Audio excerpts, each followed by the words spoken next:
চেহারার দিকে তাকিয়ে দোয়াটি 7 বার পাঠ করুন। ভালোবাসার মানুষ চলে আসবে। স্বামী স্ত্রীকে ভালোবাসবে, স্ত্রী স্বামীকে ভালোবাসবে। তাদের মধ্যে যদি ভালোবাসা কম থাকে, দেখা যায় একই জায়গায় থাকে, কোনো ভালোবাসা নেই, শুধু একই জায়গায় থাকে, ঘুমায়, কোনো ভালোবাসা নেই।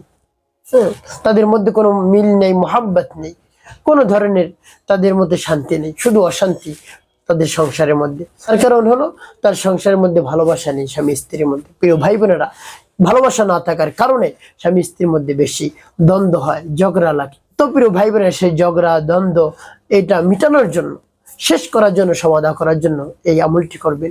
পাগলের মতো আপনাকে ভালোবাসবে, পূর্বে যে ভালোবাসতো আপনাকে এর চেয়ে বেশি ভালোবাসবে।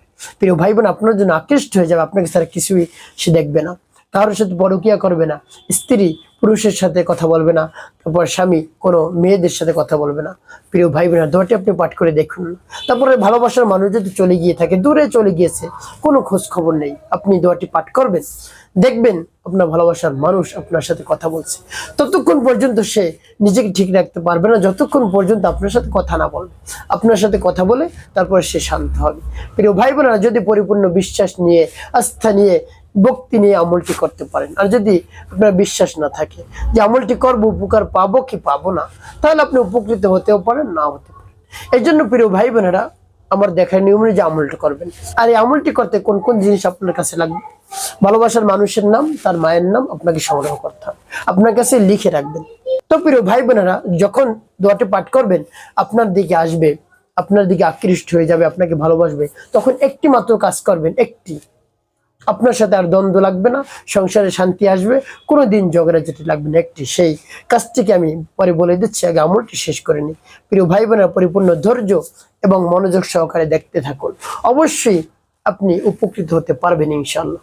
প্রিয় ভাই বোনেরা, আমলটি করার শুরুতেই আপনাকে যে কাজটি করতে হবে, উত্তম রূপে পবিত্রতা অর্জন করতে হবে, তারপরে উত্তম পোশাক পরিধান করতে হবে, তারপর আপনার জীবনের গুনার কথা স্মরণ করে ক্ষমা প্রার্থনা করবেন। আল্লাহ আমার জীবনের সমস্ত গুনাহ খাতাগুলো মাফ করে দেন। জীবনে অনেক ধরনের অন্যায় করেছে, অপরাধ করেছে, সেই অন্যায় অপরাধ আপনি নিজ করে ক্ষমা করে দিয়ে আমার অন্তরকে পাক এবং পবিত্র বানিয়ে দেন। এভাবে রব্বি কারীমের কাছে আপনি বলবেন। তারপরে আপনি কি করবেন? তারপরে 3 বার দুরূদ শরীফ পাঠ করবেন, সাল্লাল্লাহু আলাইহি ওয়াসাল্লাম, সাল্লাল্লাহু আলাইহি ওয়াসাল্লাম, সাল্লাল্লাহু আলাইহি ওয়াসাল্লাম। এভাবে ইস্তেগফার এবং দুরূদ শরীফ যখন পাঠ করা হয়ে যাবে, তারপরে সেই দোয়াটি পাঠ করবেন। সেই দোয়াটি পাঠ করে ভালোবাসার মানুষের মুখের উপর আপনি ফু দিবেন। এভাবে প্রিয় ভাই বোনেরা, যখন পাঠ করবেন, এর পূর্বে রব্বি কারীমের কাছে বলবেন, হে আল্লাহ, আপনার শরণাপন্ন হয়েছে, আমার ভালোবাসার মানুষ চলে গিয়েছে, তাকে কাছে পাই, আমার সংসারের মধ্যে শান্তি চাই হে আল্লাহ। এই জন্য আমি এই আমলটি করতেছি, আমাকে যেন আমার স্বামী ভালোবাসে, আমাকে যেন আমার স্ত্রী ভালোবাসে, এই জন্য আমলটি করতেছি। আল্লাহ আমাদের উভয়ের মধ্যে ভালোবাসা সৃষ্টি করে দেন, মিল মোহাব্বত সৃষ্টি করে দেন, একজন অপরজনকে যেন পাগলের মতো ভালোবাসে, একজন অপরজনকে ছাড়া যেন কোনোভাবেই দূরে না থাকতে পারে, এভাবে ভালোবাসার সৃষ্টি করে দেন। এভাবে আপনি মনে আবেগ নিয়ে, বিশ্বাস নিয়ে তারপরে সেই দোয়াটি পাঠ করবেন।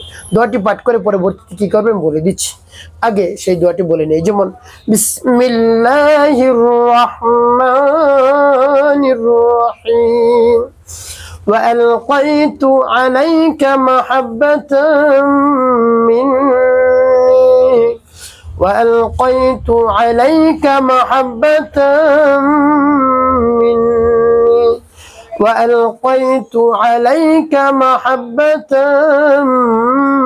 مني। এভাবে যখন পাঠ করা হয়ে যাবে, একটি ফু দিবেন, তারপর আপনি আবার পাঠ করবেন, বিসমিল্লাহির রাহমানির রাহিম, وألقيت عليك محبة مني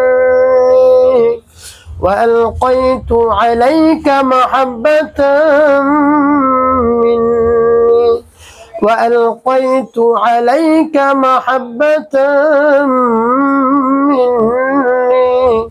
পাঠ করা শেষ, আবার তারপর আপনি মনে ধরেন আবার পাঠ করবেন, বিসমিল্লাহির রাহমানির রাহিম, وألقيت عليك محبة مني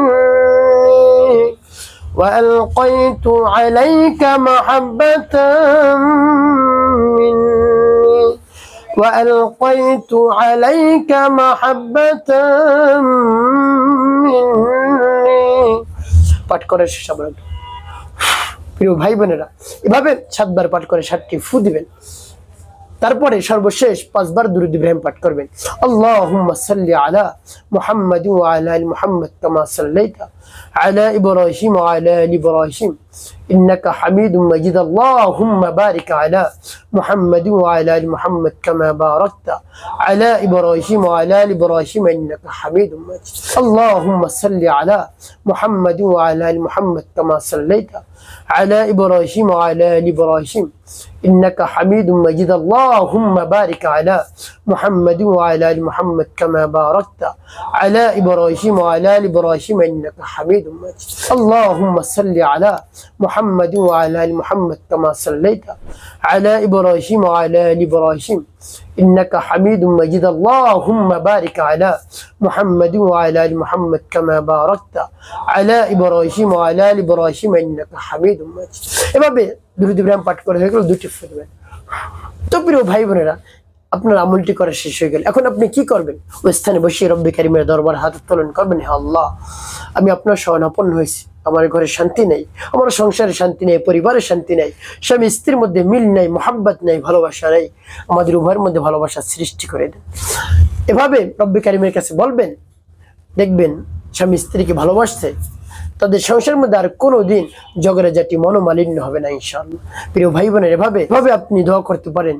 যদি ভালোবাসার মানুষ চলে গিয়ে থাকে, কাছে আসছে না, অনেক দূরে চলে গিয়েছে, কোনোভাবেই আসছে না, এবার রব্বে কারিমের কাছে বলবেন, হে আল্লাহ, তাকে ছাড়া আমি থাকতে পারছি না, কোনোভাবেই থাকতে পারছি না, আপনি মিল মোহাম্মদ সৃষ্টি করে দেন, হে আল্লাহ আমার কাছে এনে দেন, অন্যথায় আমি তো একেবারে আস্তে আস্তে শেষ হয়ে যাচ্ছি।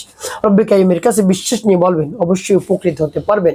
দেখবেন ভালোবাসার মানুষ চলে আসছে, আপনার সাথে কথা বলছে। প্রিয় ভাই বোনেরা, যে কথাটি বলতে চাইছিলাম, যে যখন দোয়াটি পাঠ করবেন, পাঠ করার পর যখন দেখবেন ভালোবাসার মানুষ কাছে আসছে, আপনাকে ভালোবাসছে, তখন একটি কাজ করবেন, আপনার ভালোবাসার মানুষকে আরো বেশি করে ভালোবাসবেন। স্বামী যদি স্ত্রীকে ভালোবাসে, তাহলে স্ত্রীর উচিত হবে আরো বেশি ভালোবাসা দেওয়া, জান প্রাণ দিয়ে তাকে ভালোবাসা দেওয়া, তাহলে ওই ঘরে আর কোনো ঝগড়া হবে না।